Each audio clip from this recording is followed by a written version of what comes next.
윤석열 대통령이 김주현 금융위원장 후보자를 또다시 청문회 없이 임명하기로 하자 야당은 꼼수라며 반발했습니다.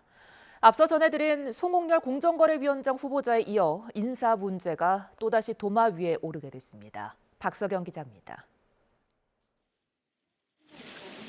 윤석열 대통령이 김주현 금융위원장 후보자 임명을 제거하기로 했습니다. 김창기 국세청장, 박순애 사회부총리, 김승겸 합참의장에 이어 새 정부 들어 인사청문회 없이 임명되는 네 번째 사례입니다. 대통령실은 민생 경제를 위해 챙길 현안이 많아 더는 자리를 비울 수 없다고 설명했습니다. 김 후보자 청문보고서 재송부는 국회 원구성이 지연되면서 지난 8일 만료됐고 윤 대통령이 직권으로 임명할 수 있게 됐습니다.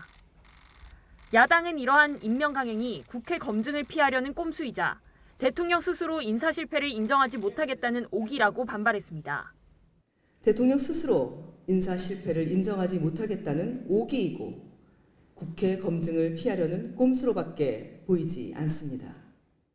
성희롱 발언 여파로 송홍열 공정위원장 후보자가 자진 사퇴하며 윤석열 대통령을 둘러싼 인사 논란은 더 커지고 있습니다.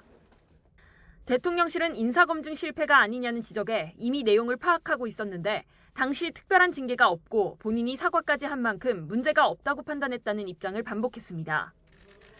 법적으로, 절차적으로는 문제가 없다는 건데 국민 눈높이에 맞는 인사를 제대로 지명했는지에 대한 비판을 피하기는 어렵다는 분석이 나옵니다.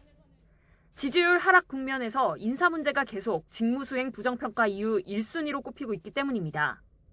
연이은 임명 강행으로 정치적 부담이 커진 가운데 논란이 일단락됐다고 판단한 송 후보자까지 낙마하면서 새 인선에 대한 윤 대통령의 고심은 더욱 깊어질 것으로 보입니다.